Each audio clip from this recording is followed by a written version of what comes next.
అన్న నమస్తే అన్న, నా పేరు నవీన్, సుమన్ టీవీ నుంచి వచ్చాను, హైదరాబాద్ నుంచి. టైం చూస్తే దగ్గర దగ్గర 7:30 అవుతా ఉంది. సో ఈ టైంలో ఇక్కడికి పితాని గారు వచ్చారు, అన్నవరం గారు, డాక్టర్ గారు. సో ఏంటి అంటే ఆయన అందుబాటులో ఉండే వ్యక్తేనా మీకు ఎప్పుడు? 100% అండి. ఓకే. పితాని అన్నవరం గారికి గుడ్ విల్ ఉంది. మొత్తం కాకినాడలో రమ్య హాస్పిటల్ దగ్గర ఇక్కడ కాకినాడలో మంచి నేమ్ ఉంది. Okay okay. హాస్పిటల్కి వెళ్తుంటారా మీరు? వెళ్ళామండి, చాలా సార్లు వెళ్ళాం. Okay okay. అందరూ కూడా చాలా మంచి ఫ్రీగా కూడా ఒకసారి చేస్తుంటారు ఆయన. Okay okay. అంటే సోషల్ సర్వీస్ టైప్ చేస్తారు ఆయన. పితాని అన్నవరం ఈసారి టికెట్ అన్నవరం గారికి వస్తే గెలిచే విధంగా ఉంటుందా అండి వైసీపీ నుంచి? తప్పనిసరిగా మేము అందరూ కూడా పూనుకుంటున్నామండి. ఆయన మా దగ్గర రాలేదు కానీ నేను ఆయనకు తెలియదు, కానీ ఆయన నేను అబ్జర్వ్ చేశాను నిన్న. Okay okay. అదవుతుందండి. మొత్తం అన్ని పథకాలు అందుతా ఉన్నాయండి అందరికీ మీకు? మీరేం చేస్తూ ఉంటారండి? నేను డ్రైవర్ అండి. డ్రైవర్. ఓకే. ఏంటంటే ఆటోనా? ఆటో. ఆటో వాళ్ళకి మామూలు ఫెసిలిటీస్ ఇస్తా ఉన్నారు కదా, 10,000 వేస్తున్నారు. ఓకే. మీరేం చేస్తా ఉంటారు? నేను తాపిమేస్తాను, ప్లస్ డ్రైవర్ని కూడా. ఓకే. నాకు ఎట్లా కూడా అనిపించింది అన్న ఈ ప్రభుత్వం? నాకైతే మనస్ఫూర్తిగా 100% కరెక్ట్ అండి. జగన్ గారు మంచి వ్యక్తి అండి, ఆయన మించిన వ్యక్తి. ఓకే. ఏంటి సార్ అన్నవరం గారు ఇక్కడ చూస్తా ఉంటే ప్రజల్లో మీ మీద ఇంత అభిమానం ఏంటి? అదే విధంగా ఈసారి ఖచ్చితంగా మీరు పోటీ చేస్తే బాగుంటుందని చెప్పేసి వీళ్ళంతా అంటా ఉన్నారు. మరి ఏంటి అంటే ఏ విధంగా ఉండబోతా ఉంది? నేను కన్నా ఇక్కడ జగన్మోహన్ రెడ్డి గారి మీద వీళ్ళకి అపారమైన నమ్మకం, అభిమానం. ఎందుకంటే ఆయన ఆదరణలో, ఆయన నాయకత్వంలో వీళ్ళ భవిష్యత్తు బాగుంటుందనే ఒక నమ్మకంతో వీళ్ళు ఎదురుకెళ్తా ఉన్నారు. వీళ్ళు ఏ నమ్మకం అయితే జగన్మోహన్ రెడ్డి గారి మీద పెట్టుకున్నారో ఆ నమ్మకాన్ని ఆల్రెడీ జగన్మోహన్ రెడ్డి గారు ప్రూవ్ చేసుకున్నారు. అదేవిధంగా 2024లో వస్తే ఇప్పుడు ఏదైతే అభివృద్ధి జరిగిందో దానికి 10 రెట్ల అభివృద్ధి జరుగుతుందనే ఆశతో, అంటే ఇప్పటికే చాలా మా కుటుంబాలు చాలా అభివృద్ధి చెందాయి. సో ఈ 2024లో వస్తే ఇంకా అభివృద్ధి చెందుతాయనే ఒక నమ్మకంతో, భరోసాతో వీళ్ళు ఎదురుకెళ్తా ఉన్నారు. వీళ్ళు ఏదైతే నమ్మకం పెట్టుకున్నారో ఆ నమ్మకాన్ని జగన్మోహన్ రెడ్డి గారు 2024లో కూడా సీఎం అయిన తర్వాత వీళ్ళ బతుకుల్ని ఇంకా ఎదురుకు తీసుకెళ్ళి. సార్ ఇక్కడ ఈ ప్రజలు చెప్పే మాటలు వచ్చేసి ఈసారి టికెట్ మీకు ఇస్తే బాగుంటుందని అంటా ఉన్నారు. అంటే మీరు టికెట్ కోసం తిరుగుతా ఉన్నారా, పార్టీ కోసం తిరుగుతా ఉన్నారా? Party is more important. Ticket యాక్చువల్గా పోయినసారి జగన్మోహన్ రెడ్డి గారు మండపేటలో పోటీ చేయమన్నారు, ఆయన మాట మీద వెళ్ళాము. లాస్ట్ లో ఒక సీనియర్ రావటం వల్ల జగన్మోహన్ రెడ్డి గారే పిలిచి, అన్న సీనియర్ నీకు తర్వాత చూద్దాము, నువ్వు ఉండు, కుర్రోడువే కదా అని చెప్పడం జరిగింది. సో ఉండిపోయాము. మాకు టికెట్ కన్నా జగన్మోహన్ రెడ్డి గారి నాయకత్వం అన్నా, జగన్మోహన్ రెడ్డి గారి పాలన అన్నా, జగన్మోహన్ రెడ్డి గారు పేద ప్రజల మీద చూపించే ఆ ప్రేమను చూసి మేము ఆకర్షితమై ఆయనతో నడుస్తున్నాము. మాకు జగన్మోహన్ రెడ్డి గారు ఇంపార్టెంట్. కాకినాడ రూరల్కి సంబంధించి, కరప మండలానికి సంబంధించి ఇప్పుడు మనం గ్రామంలో అయితే ఉన్నాము. ఈ టైంలో కూడా రాత్రిళ్ళు పార్టీ కోసం ఇంటింటి ప్రచారాలు అయితే పితాని అన్నవరం గారు అయితే చేస్తూ ఉన్నారు. సో పదవి గురించి కాదు, మేము పార్టీ కోసం అయితే కష్టపడతా ఉన్నామని చెప్పేసి అంటా ఉన్నారు. మరి చూద్దాం రాబోయే రోజుల్లో 2024 ఎన్నికలు ఎంత దూరమో లేవు. బాబాయ్ చేసినావా? ప్రభుత్వ పనితీరు ఎట్లా అనిపిస్తుంది? తినేస్తున్నాడు, మన కేకేకించేస్తాడు. వస్తాడు మా అన్నయ్య, నా పెద్ద కొడుకు వస్తాడు. ఎవరు? జగన్మోహన్. ఇంకా వస్తాడు. ఈసారి అన్నవరం గారికి టికెట్ ఇస్తే గెలిచే విధంగా ఉన్నారండి? ఆ హాస్పిటల్కి వెళ్ళినప్పుడు బాగా వసూలు చేస్తారా, లేదంటే బాగా జాగ్రత్తగా చూసుకుంటారా? చాలా మంది లేను, కానీ ఒక వార్త తెలుస్తుంది. చాలా మందికి పేదలు కూడా ఈయన ఫ్రీగా నేను నాకు వద్దమ్మా డబ్బులు అని చెప్పి చేసి పెట్టేసిన రోజులు కూడా ఉన్నాయి. ఈయన జగన్మోహన్ రెడ్డి గారు పెరిఫెరీకి వచ్చినప్పుడు ఆయనే చెప్పడం జరిగింది, అన్న కాకినాడ రూరల్లో ఏ గ్రామాలు అయితే ఉన్నాయో ఆ గ్రామాలకు వెళ్ళి మనం చేస్తున్న అభివృద్ధి గురించి, మనం చేస్తున్న సంక్షేమాల గురించి, మనం చేస్తున్న ఈ డెవలప్మెంట్ ఏదైతే ఉందో పేద ప్రజలకు, ఎందుకంటే వాళ్ళు మీడియా దగ్గర ఉండరు, మీడియాకి దూరంగా ఉంటారు కాబట్టి నువ్వు పర్సనల్గా వెళ్ళి ఇంటింటికి చెప్పి అందరికీ తెలియజేయమని చెప్పడం జరిగింది. ఆయన మాట తీసుకుని ఆయన మాటలో భాగంగానే నేను ఇదంతా చేస్తా ఉన్నాను. సో మాకు జగన్మోహన్ రెడ్డి గారు మాట అన్నా, జగన్మోహన్ రెడ్డి గారు ఆయన తీసుకుని ఏ నిర్ణయం అన్నా మాకు శిరోధ. సరే ఈసారి మనం ఓపెన్గా మాట్లాడదాము. 2024లో అసలు వైఎస్ఆర్ కాంగ్రెస్ పార్టీ అధికారంలోకి వచ్చే విధంగా ఉందా అండి? మీరు నవ్వొచ్చే పేజీలు లేకూడదు, ఎందుకంటే ఇట్ వాస్ ప్రూవ్డ్.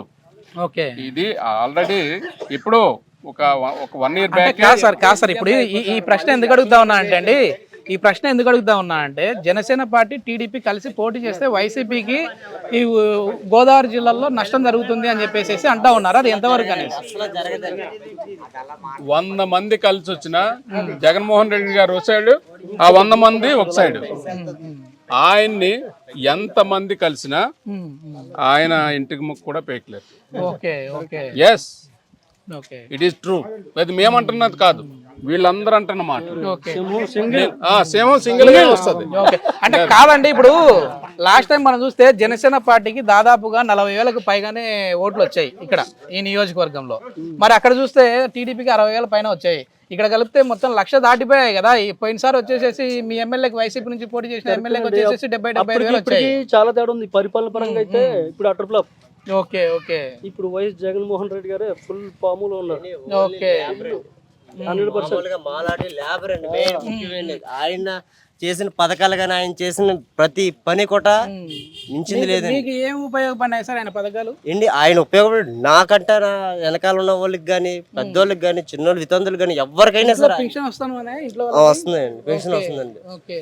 పింఛను మొదటి ఓకే. నేను సార్ని ఒకటే అన్నాను, నేను ఆనాడు ఈనాడు వైసీపీ పార్టీ నాయకుడు, నేను బతకుండా అన్నాను, నా ఎప్పుడు నా గుండెగా మీ దగ్గర ఉంటుంది, నేను ఇలా కష్టపడతాను, నేను ఇల్లు కట్టుకోవాలి సార్ అంటే నేను ఉండగా నీకు భయం ఏంటి అన్నాడు. కట్టుకున్నాను ఇవాళ జగన్మోహన్ రెడ్డి గారు కట్టుకున్నాను హ్యాపీగా. ఇవాళ మళ్ళీ అదే పార్టీ అన్నగారు అన్నారం సార్ వస్తే ఆయన కూడా తిరుగుతున్నాము. మీరు గతంలో వచ్చేసేసి అంటే ఇక్కడ పార్టీ అభ్యర్థిని చూసి ఓటు వేశారా లేదంటే జగన్మోహన్ రెడ్డి గారిని చూసి? జగన్మోహన్ రెడ్డి గారిని చూసే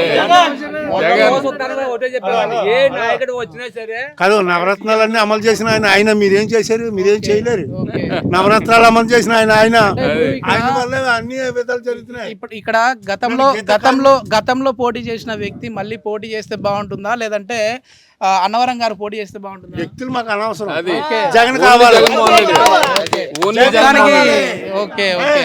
ఎవరిని నిలబెట్టినా కూడా వైసీపీ గెలుస్తుంది అంటారు ఇక్కడ. ఇప్పుడు నేను గీత కార్మికుని, నేను గీత కార్మికుని. వ్యక్తి అంటే వ్యక్తి అనేది మాకు డోంట్ కేర్, జగన్ కావాలి. ఓకే. వ్యక్తి ఎవరైతే మాకేం కావాలి. ఏం చేశాడు బాబాయ్ నీకు? ఏం చేశాను? నవరత్నాలు చేశాడంటే ఇంకేం చేశాడు? అన్ని అందుతా ఉన్నాయి. ఎడంకొని తేడా ఉంటుందండి సార్. నేను సప్పరం జంక్షన్ సూర్యగోపుల హాస్పిటల్కి వెళ్ళాను సార్. జగన్ గారు ఆపరేటర్ కొన్ని ఆపరేషన్ చేయించుకోబోయా అన్నారు. అలాగే వెళ్ళాను, ఆపరేషన్ చేసి ఇంటికి పంపారు సార్. మళ్ళీ సాధ్యం ఇచ్చిండి ఇంటికి పంపించారు సార్. కలాట మహానపాడు ఇంకా ఎక్కడ వస్తారు సార్? నిజంగా సార్ ఒక డాక్టర్గా మీరు చెప్పండి, జగన్మోహన్ రెడ్డి గారి నిర్ణయాలు ఎట్లా అనిపిస్తూ ఉన్నాయి అసలు? ఎందుకంటే మెయిన్ ప్రజల ఆరోగ్యాన్ని దృష్టిలో ఉంచుకొని చేసే కార్యక్రమాలపై మనం మాట్లాడదాము. అంటే ఇంటింటికి డాక్టర్ అని చెప్పేసి కాన్సెప్ట్ తీసుకొని వచ్చారు. గ్రామాల్లో కూడా ఖచ్చితంగా ఒక డాక్టర్ ఉండాలని చెప్పేసి. అంటే స్వతంత్రం వచ్చిన తర్వాత ఏ ముఖ్యమంత్రి అయినా ఇంక్లూడింగ్ రాజశేఖర రెడ్డి గారు, ఏ ముఖ్యమంత్రి అయినా 16 మెడికల్ కాలేజీలకు అసలు ప్రపోజల్ పెట్టారా? ఒక్క మెడికల్ కాలేజ్ అన్నా కట్టారా? ఆ నిర్ణయం తీసుకోవటం ఎవరైనా తీసుకుంటారు. దాన్ని దగ్గరుండి రాత్రనక పగలనక ఎంతమంది వ్యతిరేకించిన దాన్ని దీనిలోకి తీసుకొచ్చి ఇంప్లిమెంట్ చేస్తున్న ఒకే ఒక్క వ్యక్తి జగన్మోహన్ రెడ్డి గారు. అదేవిధంగా మరి ఈ రోజున ఇంటింటికి డాక్టర్ ఎవరన్నా ఇంప్లిమెంట్ చేయగలగరా? నో. అదేవిధంగా ఇప్పుడు ఈ పెరిఫెరీలో పిహెచ్సిలో కానీ సిహెచ్సిలో కానీ ఆర్హెచ్సిలో కానీ లేకపోతే జనరల్ హాస్పిటల్లో కానీ మనం ఈరోజు వెళ్ళి చూస్తే కనుక దాదాపుగా పోయిన ప్రభుత్వానికి ఈ ప్రభుత్వానికి 40% అవుట్ పేషెంట్, ఇన్ పేషెంట్. అంటే అవుట్ పేషెంట్ అంటే వచ్చి చూపించుకుని వెళ్ళిపోయేవాళ్ళు. వాళ్ళు ఇంత క్రితం 100 మంది ఉంటే, ఇంత క్రితం ప్రభుత్వంలో రోజుకు 100 మంది వస్తుంటే జగన్మోహన్ రెడ్డి గారు వచ్చిన తర్వాత దాదాపుగా అది 140 to 150కి చేరింది. అంటే దాని అర్థం ఏంటి? అక్కడ జనరల్ హాస్పిటల్ బాగా చూడకపోతే ఒకసారి వెళ్ళినోడు మళ్ళీ రెండోసారి రాడు కదా. సో అక్కడికి వెళ్ళి చూపించుకుంటున్నారు, సంఖ్య పెరుగుతుందంటే దాని అర్థం అక్కడ కావలసిన మందులు సమకూరుస్తున్నారు. అదేవిధంగా డాక్టర్స్ని ఎక్కడ కొరత ఉంటో అక్కడ డాక్టర్స్ని ఎంప్లాయ్ చేస్తూ ఉన్నారు. అదేవిధంగా పారామెడికల్ స్టాఫ్ని ఎంప్లాయ్ చేస్తూ ఉన్నారు. ఆరోగ్యపరంగా చూస్తే కనుక జగన్మోహన్ రెడ్డి గారు హయాంలో ఈ 4.5 సంవత్సరం. ఇంకో విషయం ఏంటంటే కరోనాలో కరోనా అనే విపత్కర పరిస్థితి దాదాపుగా 100 సంవత్సరాల తర్వాత వచ్చింది. అలాంటి విపత్కర పరిస్థితుల్లో ఎవరైనా వైద్యం అందక చనిపోయిన వ్యక్తిని మనం ఎవరన్నా చూసామా? అదేవిధంగా కరోనా విపత్కర పరిస్థితుల్లో ఎవరైనా కానీ ఆకలితో చనిపోవడం ఎవరినైనా చూసామా? సో దాన్ని బట్టి చెప్పొచ్చు జగన్మోహన్ రెడ్డి గారు వైద్యానికి ఎంత. ఓకే సార్, ఇప్పుడు మీరు ఇంటి నిర్మాణాల విషయంలో కూడా ఇప్పుడు కొన్ని జాప్యాలు జరుగుతూ ఉన్నాయి, ఆ ఇళ్ల పట్టాలు మాకు రాలేదు అని చెప్పేసి కొద్దిమంది మాతో అన్నారు సార్ మీడియా ముఖంగా. మరి దానిపై ఏం చేస్తారండి మరి వైసీపీకి సంబంధించిన వారు? యాక్చువల్గా ఎన్నికలు కూడా సమీపిస్తూ ఉన్నాయి. యాక్చువల్గా మేము అందుకనే మొన్న జగన్మోహన్ రెడ్డి గారిని కలిసినప్పుడు కూడా అంటే ఈ కాకినాడ జిల్లాకు వచ్చేసరికి 7 ఓపెన్ కేటగిరీస్ ఉన్నాయి సార్, ఓసీస్కి ఇచ్చున్నారు. మరి మాకు రిజర్వేషన్ సంబంధించి ఏదో ఒకటో రెండో ఇవ్వమని చెప్పేసి జగన్మోహన్ రెడ్డి గారిని అడగడం జరిగింది. మరి ఆయన సానుకూలంగానే స్పందించారు. ఒకవేళ జగన్మోహన్ రెడ్డి గారి నిర్ణయం ప్రకారం మాకు ఈ రూరల్లో వస్తే కనుక మా దృష్టికి కూడా చాలా వచ్చి, అంటే మాకు ఇల్లు స్థలం రాలేదని ప్రూఫ్లతో కూడా చూపించారు. అంటే మీరు ఏదైతే చెప్తున్నారో అది కరెక్టే, ప్రూఫ్లతో పాటు మాకు చూపించారు. మేము వచ్చిన 100 రోజుల్లో ఎవ్వరు కూడా నాకు ఇళ్ల స్థలం రాలేదు అని సఫర్ అవ్వకుండా చూసుకునే బాధ్యత మాదని చెప్పేసి ఈ మీడియా ముఖంగా మీకు తెలియజేస్తాను. ఓకే ఓకే, అంటే ఇప్పుడు కూడా మీరే కదా సార్ అధికారంలో ఉండేది, అంటే మీకు టికెట్ ఇచ్చి మీరు గెలిస్తేనా? ఎస్. ఓకే ఓకే, అంటే ఇప్పుడు అది ఎమ్మెల్యే గారి దృష్టికి తీసుకెళ్ళి మీరు కూడా పార్టీలో ఒక కీలక నాయకులే, మీరు ఎందుకు మరి ఇప్పించలేకపోతా ఉన్నారు? అంటే తీసుకెళ్ళి మాది వ్యవస్థాగతంగా అది కొంచెం ఇబ్బందులతో కూడుకున్న వ్యవహారం. అది మనం అంటే నేను వ్యక్తిగతంగా పవర్లోకి వస్తే తప్ప దాన్ని సాల్వ్ చేయలేని పరిస్థితి ఉంది. ఓకే, అంటే మరి కలిసి పనిచేసే విధంగా ఉందా సార్ ఇప్పుడు? ఎందుకంటే ఇప్పుడు ఒకవేళ మీకు టికెట్ ఇచ్చారనుకోండి, అక్కడ కన్నబాబు గారు మీకు సపోర్ట్ చేయకపోతే మరి గెలిచే విధంగా ఉన్నారండి మీరు? ఇక్కడ కన్నబాబా లేకపోతే డాక్టర్ పితాన్ అన్నవర్మ కాదు, జగన్మోహన్ రెడ్డి గారు. జగన్మోహన్ రెడ్డి గారు మాట చెప్తే నేను కన్నబాబుకు చేయాల్సిందే, కన్నబాబు నాకు చేయాల్సిందే. నిర్ణయం తీసుకునేది ఖచ్చితంగా పార్టీ కోసం పనిచేస్తారు. నిర్ణయం తీసుకునేది జగన్మోహన్ రెడ్డి గారు. ఆయన నిర్ణయం శిరోధార్యం అంతే ఎవరికైనా. Okay fine sir, thank you అండి.